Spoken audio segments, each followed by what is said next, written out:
राष्ट्रगीत जब जब गुनगुनाते हैं तो देशभक्ति से सराबोर हो जाता है रूम रूम। लेकिन उसी गीत को गाना एक परिवार को भारी पड़ गया है। कट्टरता की दुकान चलाने वाले अब जान से मारने की धमकी दे रहे हैं। वंदे मातरम, वंदे मातरम।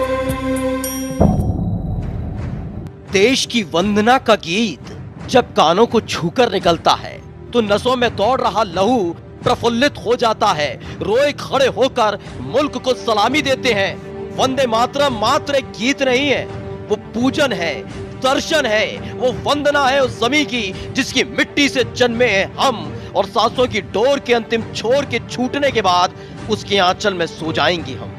देश के प्रति आस्था और इश्क का समागम है वंदे मातरम, जो गीत शक्ति देता है, ऊर्जा का संचार करता है। उसी राष्ट्रीय गीत की वजह से देश का एक बाशिंदा दहशत में है।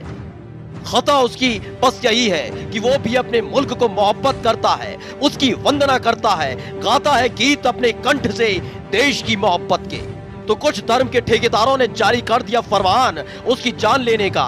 दरअसल मोहब्बत की नगरी आगरा में दिल में जहर घोले बैठे हैं कुछ लोग, जिनकी नजर पृथ्वीनाथ रेलवे फाटक के पास बनी मुस्लिम बस्ती में रहने वाले गुलचमन शेरवानी के परिवार पर है। इस वतन को चमन बनाने का सपना गुलचमन ने भी देखा है। वो खुदा की इबादत करता है, लेकिन करता है वो भी इश्क अपने मुल्क से जिसे कहते हैं हिंदुस्तान। गाता है उसका मन जन गण मन, तो लबों पर रहता है वंदे मातरम, जिसे उसी के अपने लोग बर्दाश्त नहीं कर पा रहे हैं, पचा नहीं पा रहे हैं उसकी रगों में घुली मुल्क की मोहब्बत को, जिसको लेकर गुलचमन शेरवानी पर कई बार हमले भी हुए। लेकिन वो मोहब्बत ही क्या जो जमाने से खौफ खाए। मैं कब्रिस्तान गया था जनाजा सबरूद खाक करने के लिए, तो मेरे मोबाइल पर अचानक जो है वंदे मातरम की रिंगटोन बज गई थी और तिरंगा स्वेटर पहने हुआ था मैं। तभी वहाँ जो नौजवान खड़े हुए थे उन लोगों ने मुझे रोक लिया और रोककर पहले मुझे तिरंगा स्वेटर उतरवा कर पैर रखने लगे उस पर। जब मैंने मना किया तो मेरे साथ मारपीट की और मोबाइल छीनने लगे। मैंने 100 नंबर पर सूचना दी, 100 नंबर पर पुलिस मौके पर पहुंची और मुझे उन लोगों ने बचाया और बचा के कहा भाग जाओ यहाँ से।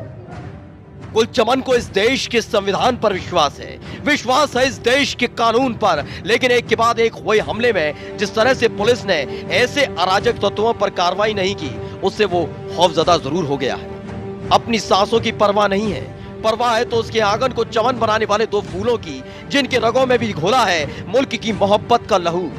तो शासन और प्रशासन की तरफ से मदद न मिलने की वजह से उसने अपने बच्चों को त्यागने का कदम उठाया है कि उससे दूर रहकर ही सही उसके बच्चे महफूज तो रहेंगे। तो फेसबुक के माध्यम से एक संदेश भेजा है कि उसके बच्चों को कोई गोद लेना चाहे तो ले ले। देखिए, मैं वंदे मातरम और तिरंगा प्रेम के चलते मुस्लिम कट्टरपंथियों के निशाने पर हूँ।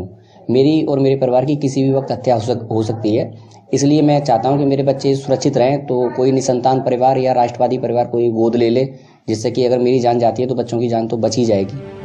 गुलचमन की पत्नी हिना नाज पूछती है कि बताओ मुल्क पर नाज करना कोई जुर्म है क्या। पूछती है गुलचमन की बेटी गुलसनम कि मुल्क से मोहब्बत करना खता है क्या। पूछता है 5 साल का मासूम